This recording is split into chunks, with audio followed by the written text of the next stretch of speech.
Selamat pagi, Shalom. Puji Tuhan, kita kembali hadir di rumah Tuhan untuk memuji dan menyembah Dia. Kita siapkan hati kita doa terlebih dahulu. Haleluya Yesus, Tuhan terima kasih Tuhan buat kesempatan yang telah Kau berikan kepada kami Tuhan, buat kekuatan penyertaan sepanjang hari ini Tuhan. Kami bersyukur dapat kembali lagi ke rumah-Mu Tuhan. Kami siapkan hati kami Tuhan untuk memuji dan menyembah Engkau lebih lagi Tuhan. Urapi hamba-Hamba-Mu ini Tuhan, urapi sidang jemaat-Mu Tuhan yang hadir di pada pagi hari ini Tuhan. Kami menyerahkan ibadah pada pagi hari ini hanya ke dalam tangan kuasa-Mu, hanya di dalam nama Yesus Kristus. Haleluya, haleluya, amin. Bersyukur karena kasih setia Allah nyata di dalam kehidupan kita. Kita angkat satu pujian lebih dalam untuk kita.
tinggikan Tuhan, karena kasih setia menyata di dalam kehidupan kami Tuhan. Kami hanya mau Tuhan memuji Engkau Tuhan. Kami buka hati kami Tuhan pada ibadah pada pagi hari ini Tuhan. Biarkanlah Roh Kudus hadir di tempat ini Tuhan. Kami patahkan segala kuasa kegelapan hanya di dalam nama Tuhan Yesus. Di dalam nama Tuhan Yesus Kristus. Roh-Mu yang hadir di tempat ini Tuhan. Kami bersyukur Tuhan. Kami siap menerima lawatan-Mu. Hanya di dalam nama Tuhan Yesus Kristus. Haleluya, haleluya. Amin. Bersama Yesus pasti bisa. Pasti bisa. Bersama Yesus kita beri kemuliaan buat Tuhan Yesus kita. Haleluya. Dia Allah sumber segalanya. Amin.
Allah sumber segalanya. Kita percaya Bapak Ibu Saudara. Amin. Kita akan satu pujian hatiku percaya.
Saya persilakan berdiri kembali. Tiba saatnya kita akan memberikan persembahan yang terbaik buat Tuhan. Saya undang petugas persembahan itu ke depan.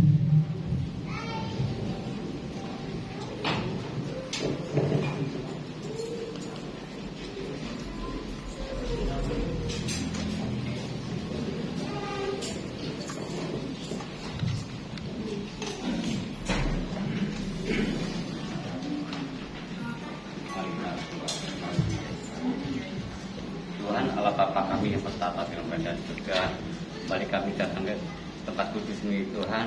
Setiap dosa dan pelanggaran kami, ampuni setiap kelemahan kami. Pagi hari ini kembali siap syukur Tuhan, kami boleh ada di tempat kudus-Mu Tuhan. Kami boleh bersorak-sorai memuji serta meninggikan nama-Mu Tuhan. Saya percaya Kau bertata di atas pujian yang kami naikkan pada pagi hari ini Tuhan. Terima kasih Bapa, bila sebentar kami anak-anak-Mu akan memberikan sebagian dari kami buat pekerjaan Tuhan tempat ini. Karena Tuhan Kau kuduskan setiap hati dan pikiran kami, bahkan tangan kami Tuhan. Terima kasih Bapa, di dalam nama Yesus kami berdoa dan bersyukur. Haleluya, amin. Selamat memberi buat Tuhan.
mendengarkan kebenaran firman Tuhan.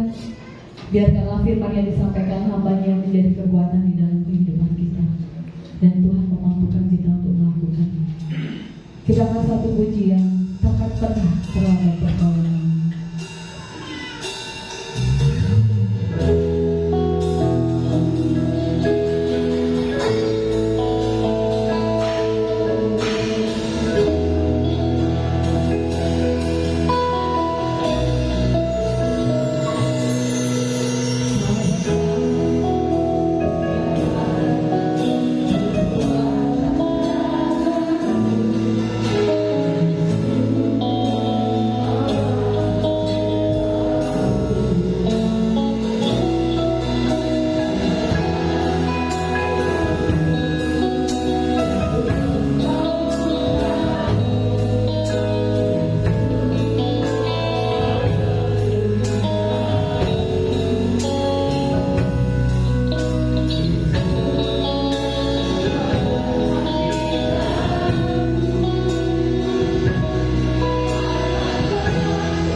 biasa jikalau kami bisa berada di tempat kudus-Mu ini untuk memuji muliakan nama-Mu, maka mendengarkan sedikit dari bagian firman-Mu.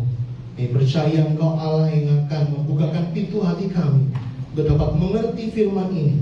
Tidak hanya kami dapat mengerti mendengarkannya, tapi kami akan menjadi pelaku firman Tuhan di dalam kehidupan kami sehari-hari. Berfirmanlah Tuhan, kami siap untuk mendengarkannya. Di dalam nama Yesus, setiap kita yang percaya, mari katakan bersama-sama, amin. Berikan salam diri kanan saya berkata, Tuhan Yesus memberkati. Silakan kembali ke saudara. Bisa dikecilkan sedikit. Shalom. Sekali lagi shalom. Kesempatan yang luar biasa jikalau kita bisa berada di rumah Tuhan pada pagi hari ini, Bapak Saudara. Saya akan langsung saja selanjutnya. Pada pagi hari ini saya akan membawakan sebuah renungan untuk kita belajar bersama-sama dengan judul Waktu Tuhan Tolong Saya. Waktu Tuhan Tolong Saya. Kita akan baca Alkitab kita, buka Alkitab kita dalam Markus pasal 11 ayat 20 sampai 26. Agak panjang. Markus pasal 11 ayat 20 sampai 26. Saya akan membaca ayat yang genap, Bapak Ibu Saudara akan membaca ayat yang ganjil. Markus pasal 11 ayat 20 sampai 26. Pagi-pagi ketika Yesus dan murid-muridnya lewat, mereka melihat pohon ara tadi sudah kering sampai ke akar-akarnya. Bapak Saudara?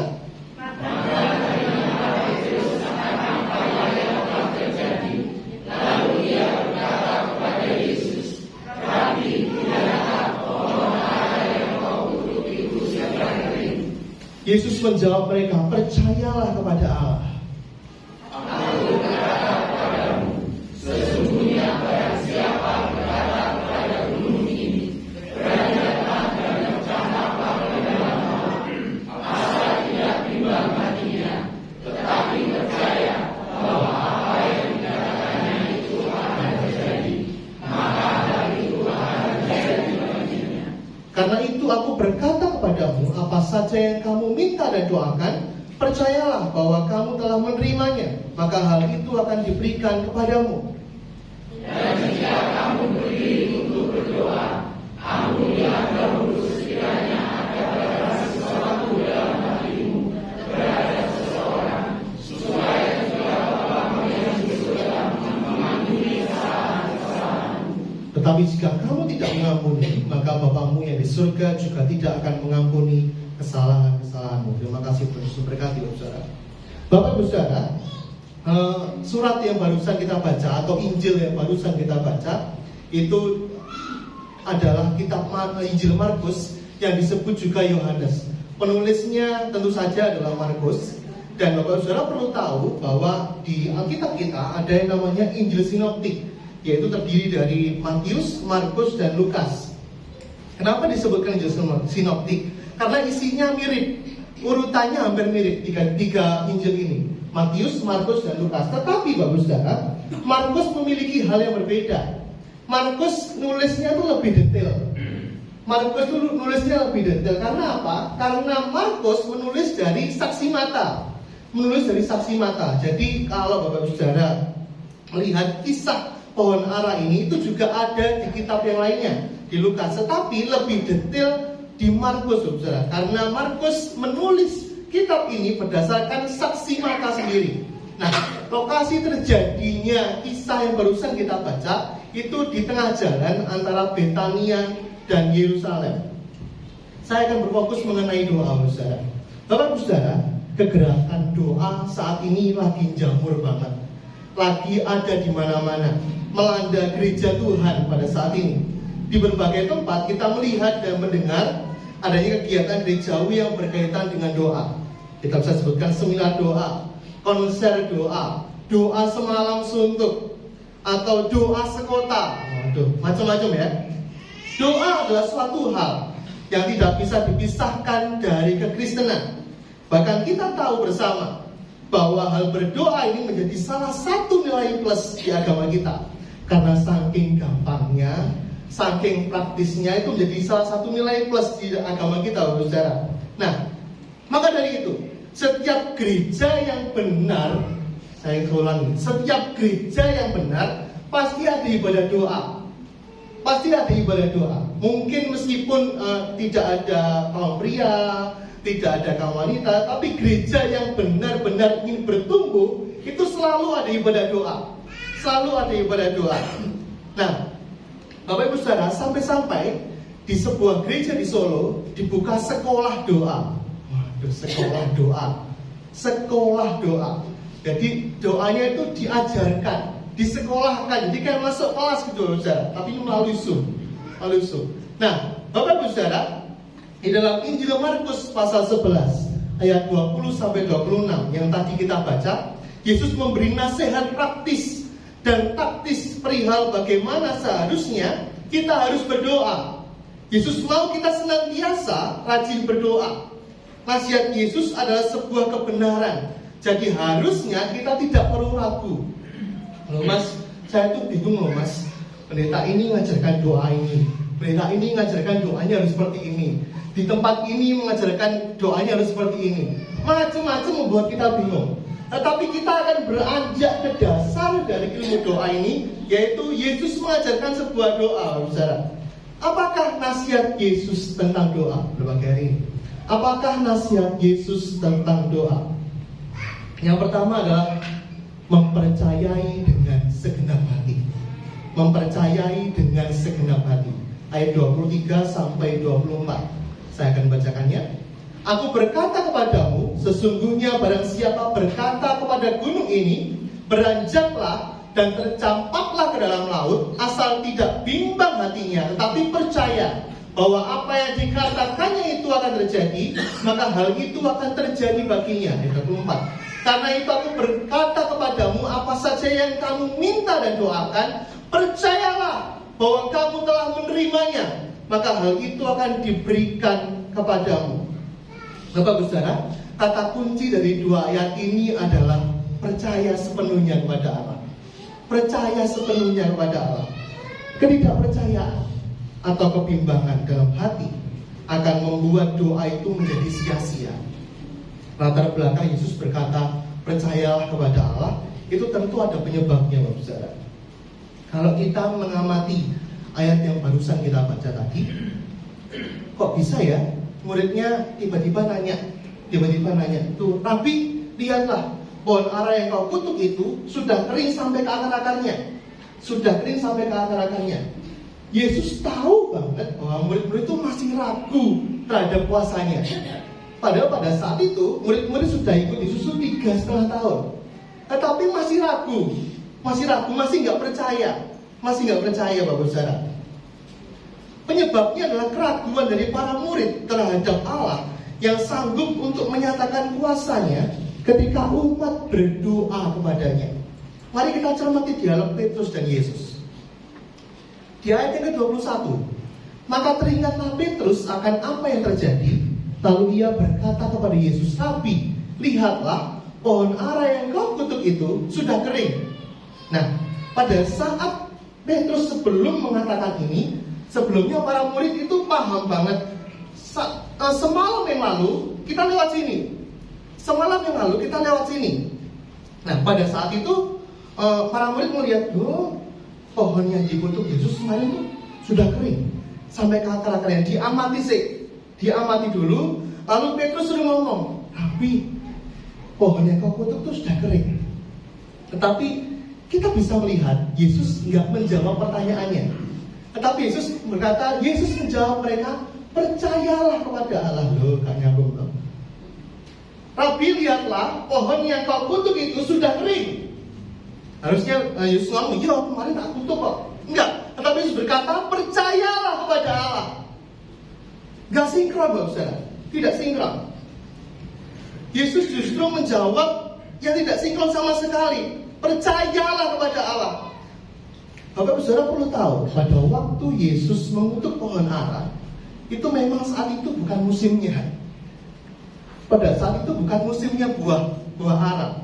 Pada saat itu Yesus berjalan lalu merasa capek, lalu sekiranya aku dapat sesuatu di pohon ini, tetapi Yesus gak mendapat apapun.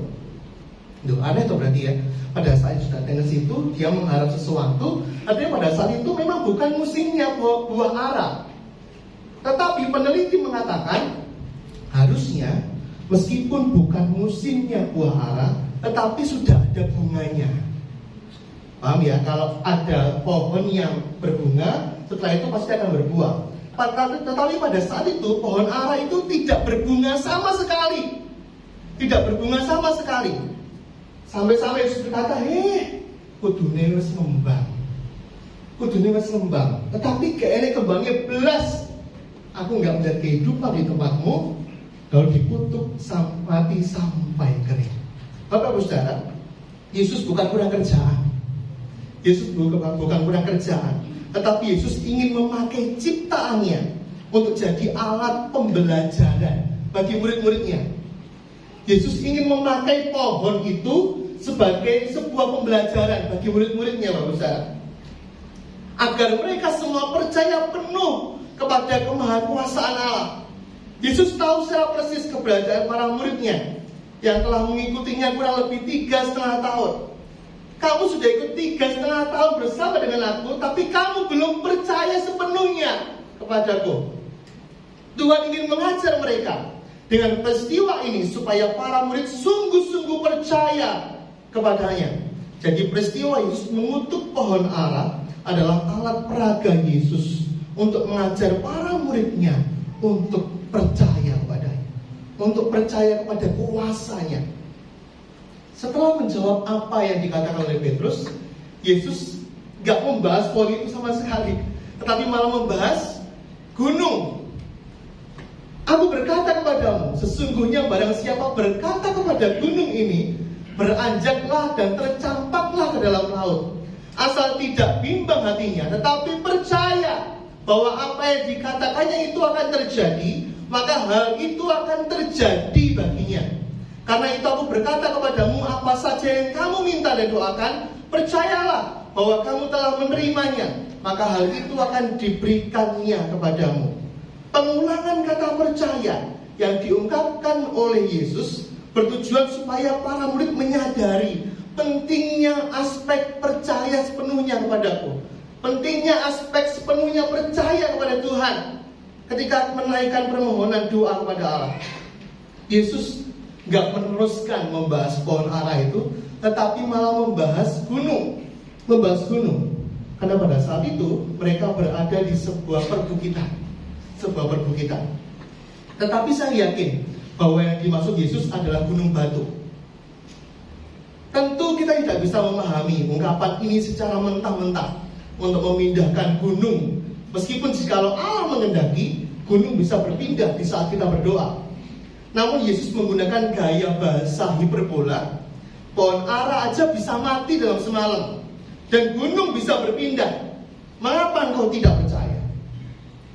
Pohon ara aja bisa mati dalam semalam, kering sampai akar-akarnya. Gunung bisa berpindah oleh karena engkau berdoa. Tetapi mengapa engkau masih belum percaya? Seakan-akan Yesus mengatakan seperti itu, Bapak. Oleh karena itu, harusnya di saat kita berdoa, di saat kita percaya sepenuhnya kepada kuasa Tuhan, tidak ada alasan bagi kita untuk bimbang terhadap apa yang kita doakan kepadanya. Amin, saudara. Harusnya tidak ada rasa bimbang di dalam hati kita. Yesus memakai ungkapan gunung untuk menggambarkan bahwa gunung adalah sesuatu yang merintangi lurusnya atau mulusnya perjalanan hidup kita. Gunung dapat menutupi mata iman kita dari kuasa Allah. Gunung dapat menutupi pandangan secara kasat mata, tetapi dengan mata iman kita dapat melihat apa yang ada di balik gunung tersebut.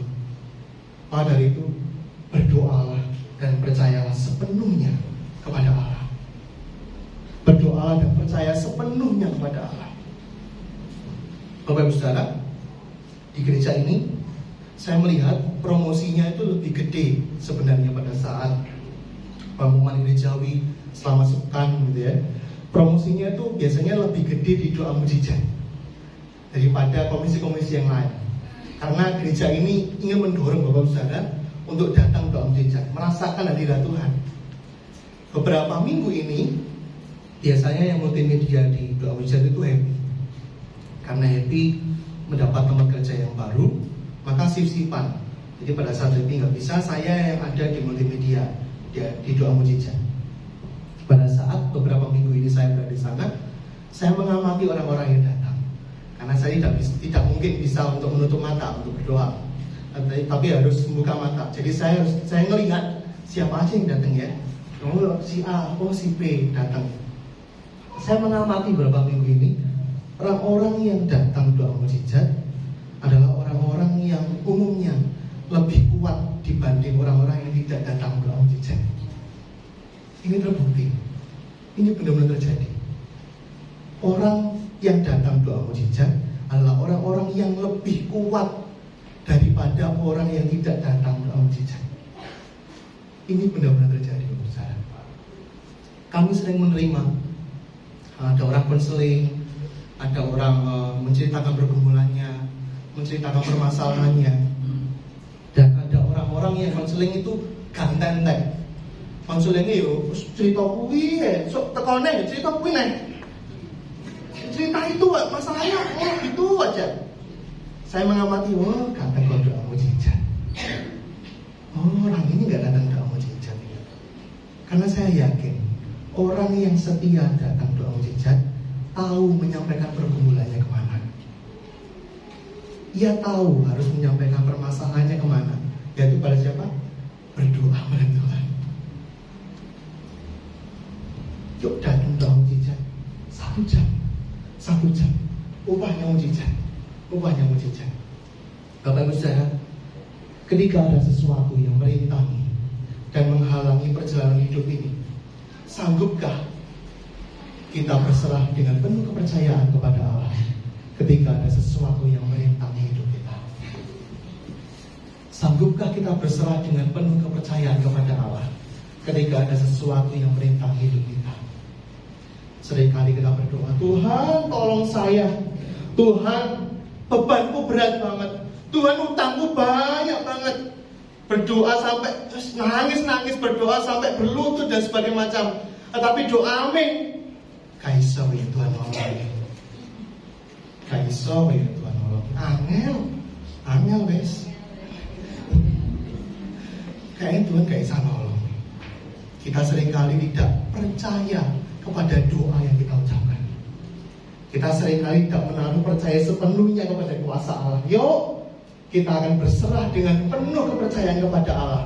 Apapun yang merintangi hidupmu, apapun yang menghalangi jalanmu pada saat ini, percayalah bahwa Tuhan sanggup menjawab doamu. Amin. Tuhan sanggup menjawab doamu, saudara. Yang kedua, apakah nasihat Yesus tentang doa? Hari ini yang kedua saja. Apakah nasihat Yesus tentang doa?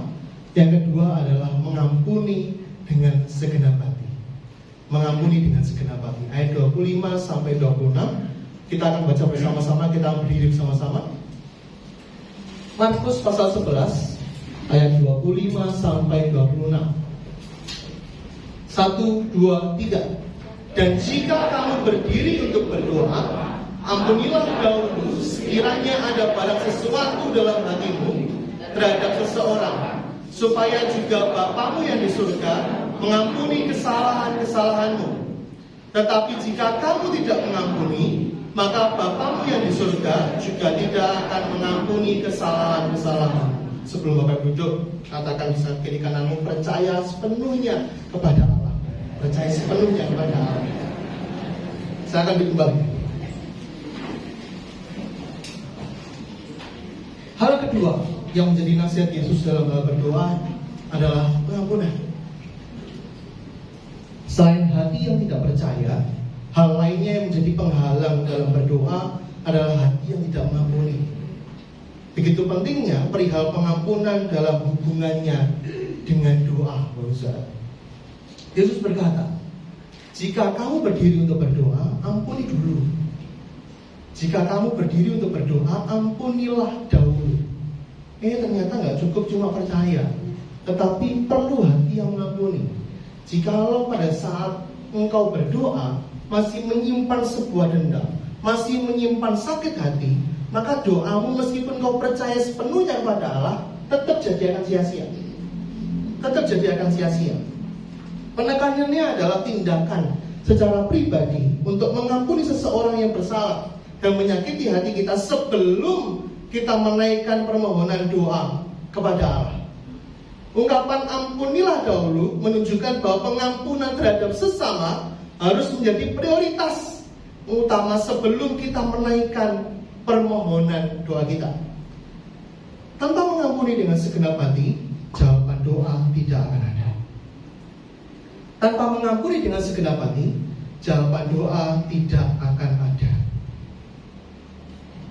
Bapak Ibu Saudara, beberapa waktu yang lalu tuh saya sempat kesal karena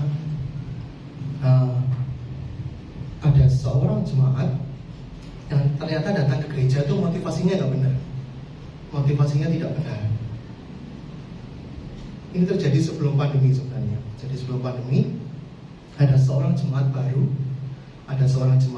ibu dengan kedua anaknya datang ke gereja ini. Jemaat baru ini pada saat itu saya ngedrum. Setiap jemaat ini datang melihat saya terus. Perempuan, seorang ibu. Wah, tatapannya tuh wajung.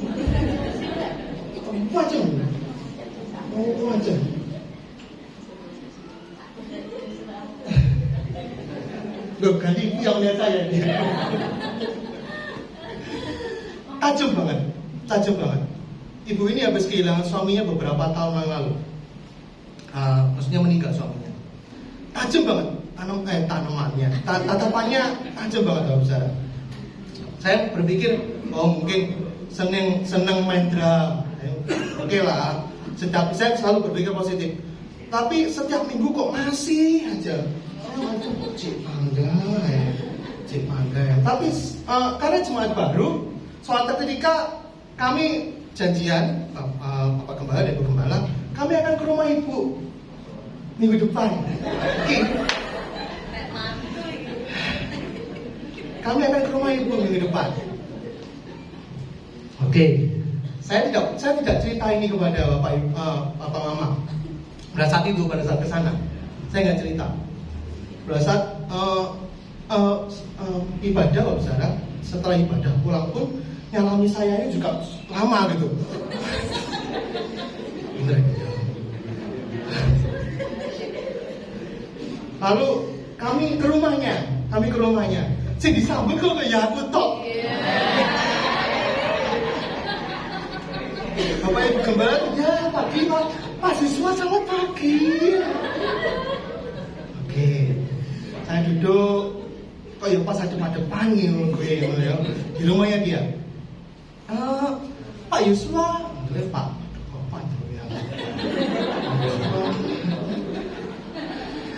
Pak Yuswa, singkat cerita, ibu ini nanya, Pak Yuswa umur berapa ya sekarang ya? Saya masih 27 tahun, Bu. Hah? 27 tahun? Dia mikirnya saya tuh umur 40-an. Masa wajah setelah kuwi banget. Langsung setelah itu, Bapak Saudara, ekspresinya sangat berubah. Terus gak peduli sama saya. Setelah tahu umur saya, Pak Cek cowili tadi. Langsung ekspresinya berubah banget. Dan setelah kami datang ke rumahnya, ibu itu tidak lagi datang ke gereja. Setelah kami datang ke rumahnya, ibu itu tidak datang lagi ke gereja. Benar ya Bu Ani ya? Tidak datang lagi ke gereja. Lalu saya baru cerita ke Bu Ani, jani ini. Oh, nang kami kata komennya waktu ini.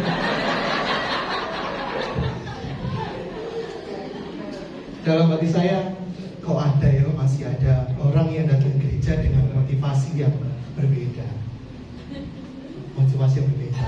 Awalnya kok kesel, kok iso ini. Bapak Saudara, yuk kita akan mengampuni dengan segenap hati.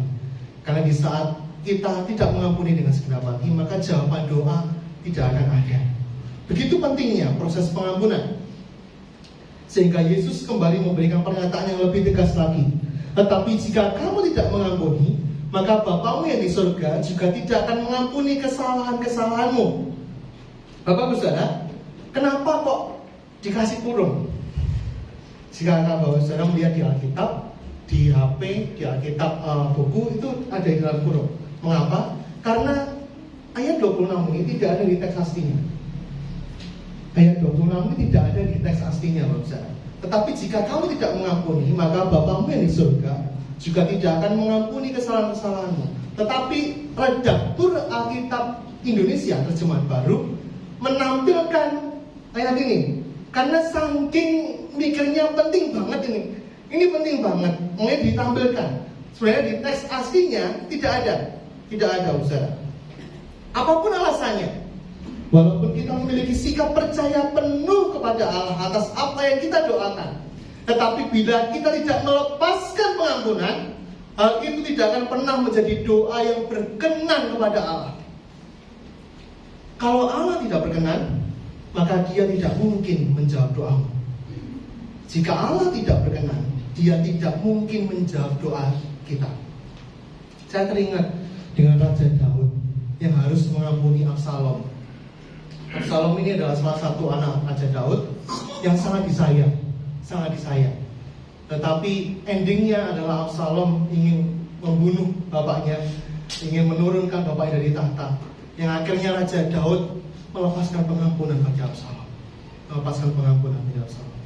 Mungkin ada dari kita yang sulit sekali mengampuni. Maka kita butuh hati Bapa untuk mampu melepaskan pengampunan. Kita butuh hati Bapa untuk melepaskan pengampunan. Kesimpulannya, apakah nasihat Yesus tentang doa? Yang pertama adalah mempercayai dengan segenap hati. Yang kedua, mengampuni dengan segenap hati. Mau ditolong oleh Tuhan? Mau doamu dijawab oleh Tuhan? Percaya dengan segenap hati, mengampuni dengan segenap hati. Waktu Tuhan tolong saya, bisa diminta. Seringkali doa kita tuh seakan-akan paham banget apa rencana Tuhan. Oke, besok nanti aku berdoa, besok Tuhan akan nolong saya. Tuhan nolong caranya kayak gini. Pada saat aku berdoa begini, maka Tuhan akan menolongku dengan cara seperti ini. Seakan-akan kita salah memahami rencana Tuhan. Kita salah memahami rencana Tuhan. Seperti halnya ibu ini yang salah paham dengan tetangganya. Play.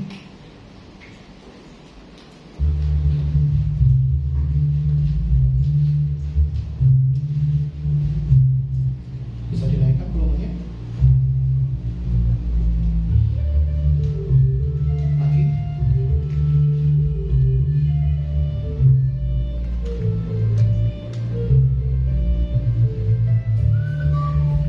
Suwi kok dene. Apa nih?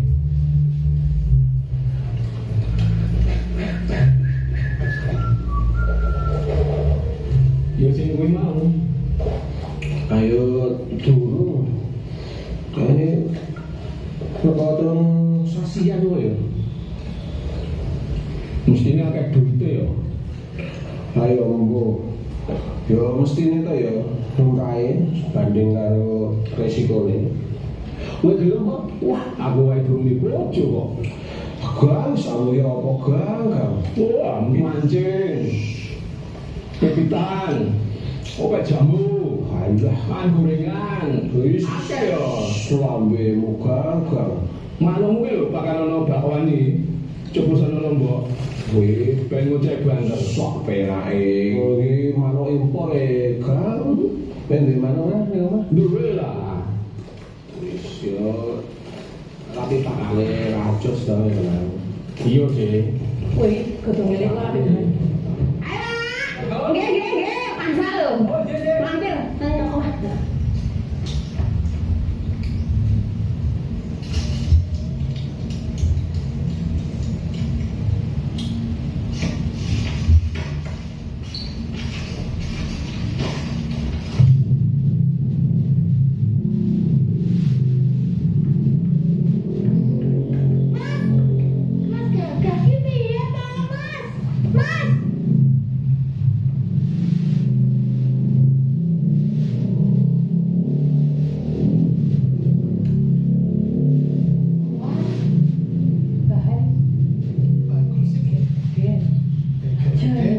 gagahnya lho. Wong lanang kan. Ya, itu Mbak Titin. Panggil Mbak. Kok panggil apa lho Mbak? Nah, Langsung jadi bahan gosip. Langsung ngerumpi.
Saya kok pergi sekarang bingung ke pasar tuku pakan kucing kos semalian ngerti apa?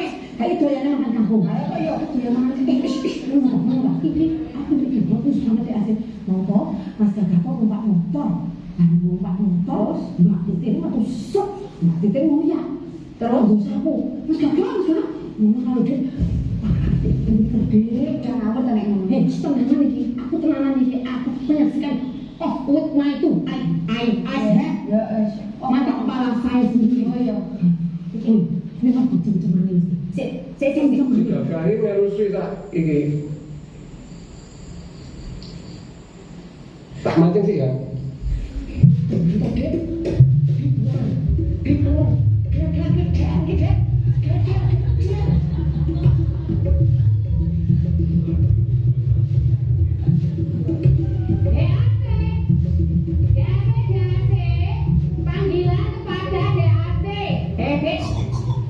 Enggak apa? Apa lazim gak-gati lho. Tak kira ning jero ya asik iki mau. Lah wong kula sing ngamping jenengan kok jenengan iki celuk-celuk iki ngopo?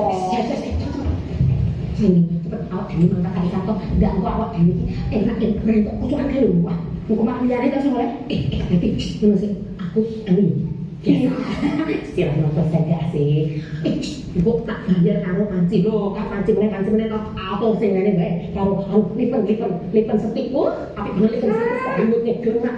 Ayo wis sak makan ngomong iki. Duit tonggo wis nang ngene bae. Wah, sekarang udah kan Mas Gagah.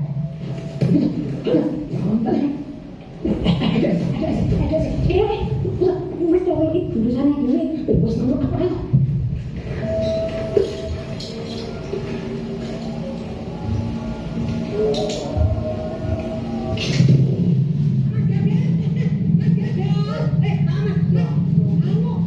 Tadi temu dia aku demi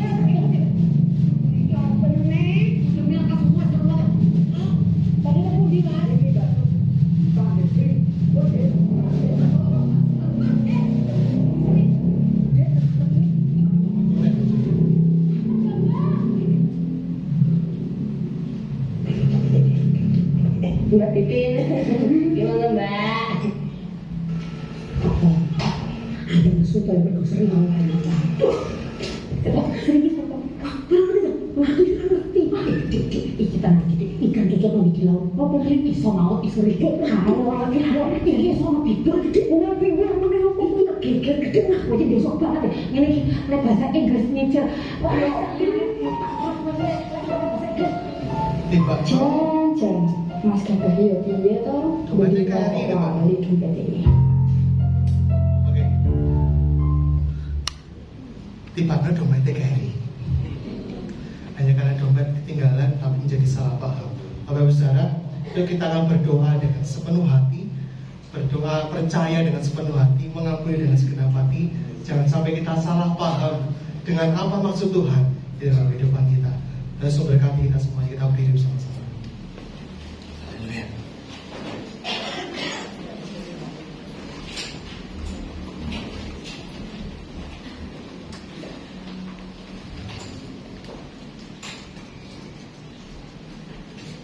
Dua hal yang barusan saya sampaikan adalah dua hal yang sangat praktis dan Yesus juga nasihatkan kepada kita semuanya.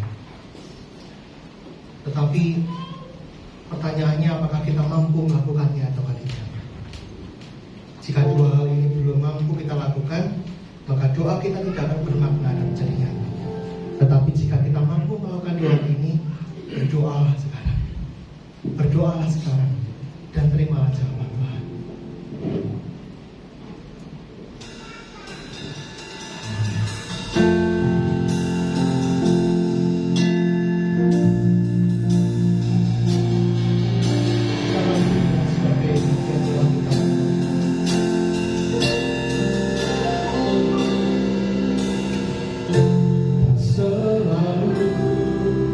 Tuhan menjawab doa, dan tidak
dasar doa kita belum diubahkan.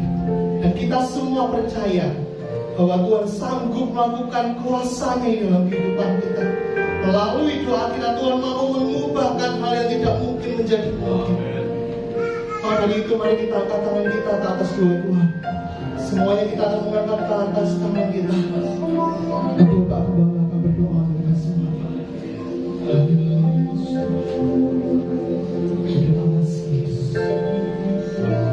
Bapa Surgawi, ini yang kami kehendaki, agar kami mengenal Engkau lebih dalam. Bahkan kami mengenal akan kuasa kebangkitan. Kami menaruh segala iman percaya kami kepada Allah Yesus yang hidup. Bawa kepada setiap kami untuk memiliki pengalaman-pengalaman rohani di dalam Engkau, Tuhan. Ajar kami untuk menaruh segala percaya kami kepadamu. Ketika kami menaruh iman dan percaya kepada Tuhan, maka kami akan mengalami kuasa kebangkitan-Mu, Tuhan. Bapa Surgawi, anugerahkan kepada setiap kami untuk memiliki hati hamba, hati Bapa yang mudah melepaskan pengampunan kepada orang-orang lain, Tuhan. Ketika kami melepaskan pengampunan kepada orang-orang yang telah menyakiti kami, kepada orang-orang yang telah memusuhi kami, kepada orang-orang yang tidak lagi bersikap adil kepada kami, tetapi kami melepaskan pengampunan atas mereka, maka kami akan mengalami kemuliaan dari kemuliaan Tuhan. Justru ketika kami tidak mau mengampuni, itu menjadi penghalang sehingga setiap doa-doa kami tidak dijawab oleh Tuhan. Itu menjadi sebuah penghalang buat kami, sehingga kami tidak bisa melihat kemuliaan dan kuasa Tuhan. Mulai hari ini kami percaya obat sakit hati adalah mengampuni. Amin. Obat untuk mengalahkan dendam, kebencian, akar kepahitan adalah ketika kami justru melepaskan pengampunan. Itu membuat kami merasakan kuasa dan kasih daripada Tuhan. Bapa Surgawi, setiap kebenaran firman Allah yang sudah kami dengar, Tuhan tanamkan ke dalam setiap hati kami. Dan kami percaya Roh Kudus yang memampukan kami, Roh Kudus yang menyanggupkan kami, Roh Kudus yang memberikan kekuatan yang selalu baru kepada setiap kami untuk dapat melakukan firman-Mu dalam hidup kami setiap hari. Kami berdoa buat hamba-Mu yang telah Tuhan pakai untuk menegur, menasihati setiap kami semuanya. Kiranya hamba-Mu yang masih muda ini pun diurapi oleh Allah, dibungkus dengan darah Yesus. Otoritas pelayanan Allah berikan kepada hamba-Mu, perlengkapi dengan karunia Roh Kudus-Mu, Tuhan. Terima kasih Bapa, kami bersyukur dan kami boleh mengalaskan doa ini di dalam nama Yesus. Haleluya. Amin. Terima Tuhan. Bila teman-teman yang telah kita dengarkan, kita dapat melakukan dalam kehidupan kita sehari-hari. Mari kita akan siapkan persembahan kita yang kedua untuk isi gereja ini. Kita akan berdoa sekali lagi untuk persembahan kita. Bapa, terima kasih untuk firman-Mu yang telah kami dapatkan. Di saat kami mendengar, maka kami akan berkomitmen melakukan di dalam kehidupan kami. Jikalau sebentar kami akan memberikan yang terbaik buat Engkau, ya Tuhan yang akan menyucikan tangan dan hati kami, agar persembahan ini dapat melebarkan pekerjaan-Mu di dunia ini, Tuhan. Kami siap untuk memberi dan siap untuk diberkati di dalam nama Yesus. Haleluya. Amin. Bapak Tuhan juga.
kiranya Tuhan yang telah terlebih dahulu telah memberkati kita untuk ibadah ibadah. Dan mendengarkan doa gereja selama sepekan, saya serahkan kepada Bapak.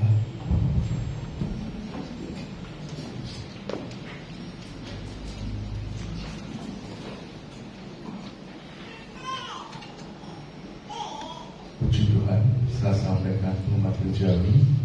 Besok hari Senin ada ibadah doa mujizat jam 6 sore sampai jam 7. Saudara, mari datang doa mujizat agar roh saudara dibakar, agar kita menjadi anak-anak Tuhan yang punya hubungan yang intim dengan Tuhan. Ya. Dan saudara, setiap ibadah doa mujizat Tuhan selalu bekerja. Tuhan selalu hadir dalam ibadah doa mujizat.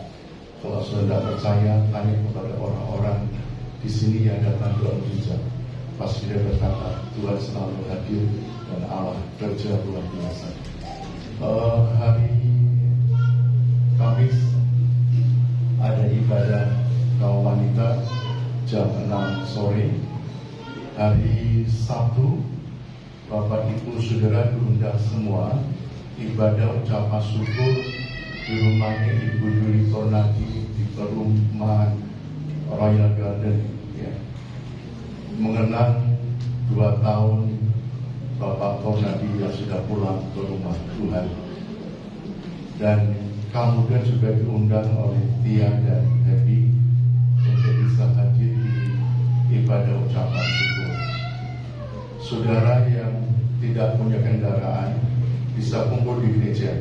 Nanti ada mobil-mobil gereja yang akan mengantar kita ke tempat rumahnya Ibu Yuli Tornadi. Hari Minggu bisa dikecilin saja.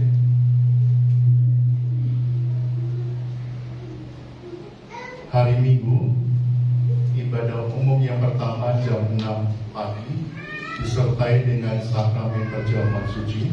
Diteruskan ibadah sekolah minggu jam 8 pagi dan ibadah umum yang kedua jam 5 sore disertai dengan sakramen perjamuan suci. Hari Selasa kemarin keluarga pastori pergi ke Malang, ya, di samping membeli mic yang baru ini. Kami juga bertemu dengan Ibu Lois Emma Seriga, saudara. Dan ada satu ucapan yang dan itu memberkati saya. Dia berkata demikian, Pak Agus, Pak Pendeta, saya tuh diundang khotbah di mana-mana, juga khotbah di mana-mana, di kota besar, di pedalaman, di desa. Ya. Saya diundang khotbah di gereja mana-mana, tidak ada di GSA. Saya diundang khotbah di gereja organisasi lain, GBDI, GBI dan sebagainya.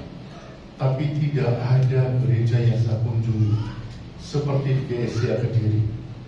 Saya tanya ada waktu. GSA Kediri itu hadirat Allahnya sangat kuat sekali. Saya merasa begitu masuk pintu GSA, masuk pintu Pak Agus, saya merasakan Allah hadir begitu kuat di gereja GSA. Dan ini yang tidak ada di gereja-gereja lain di mana saya diundang untuk khotbah. Sudah kasih Tuhan, gereja ini yang memulai adalah Tuhan. Kepala gereja ini bukan Pendeta Agus Hedi, tapi Tuhan Yesus menjadi kepala gereja ini. Dan ada banyak mujizat dinyatakan di gereja ini, saudara, di gereja ini. Saya katakan kepada Ibu Emma, semua untuk kemuliaan dan hormat bagi nama Tuhan. Amin, sudah kasih Tuhan. Mari kita akan bersama-sama satu pujian, mencari wajah Tuhan. Haleluya. Terima kasih Tuhan Yesus.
kedua tangan yang kita angkat.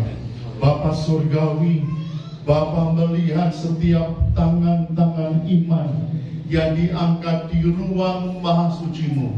Dan biarlah setiap tangan-tangan iman yang diangkat diberkati Bapa di surga, diberkati oleh Tuhan Yesus, diberkati oleh Roh Kudus. Bapak Ibu Saudara kasih Tuhan, sekarang pulanglah bersama dengan Tuhan dan terimalah berkat Tuhan, hingga pada akhirnya biarlah damai sejahtera Allah yang melampaui segala akal akan memelihara hati dan pikiranmu di dalam Kristus Yesus. Kita tutup dengan doa yang diajarkan Yesus kepada kita. Bapa kami dalam kerajaan surga, dikuduskanlah namamu, datanglah kerajaanmu, jadilah kehendak-Mu di bumi seperti di surga.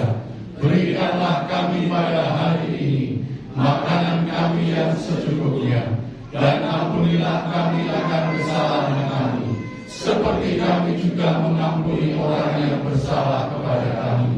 Dan janganlah membawa kami ke dalam pencobaan, tetapi lepaskanlah kami daripada yang jahat. Karena Engkau yang mempunyai kerajaan dan kuasa dan kemuliaan sampai selama-lamanya. Amin. Sampai itu sebentar, saudara, ada pengumuman yang ketinggalan. Minggu depan ada pemeriksaan kesehatan. Jadi bagi Bapak Ibu Saudara yang akan memeriksakan kesehatannya, minggu depan jam 9:30 pagi. Betul Pak ya? Ya, tadi lupa diumumkan. Jadi pemeriksaan kesehatan bagi Bapak Ibu Saudara semua yang ingin memeriksakan kesehatannya. Nanti ada rekan-rekan kita yang akan memeriksa kesehatan saudara dan cek kesehatan saudara jam 9:30 besok minggu depan. Itu ya. Ya. Selamat pulang, Tuhan Yesus memberkati saudara.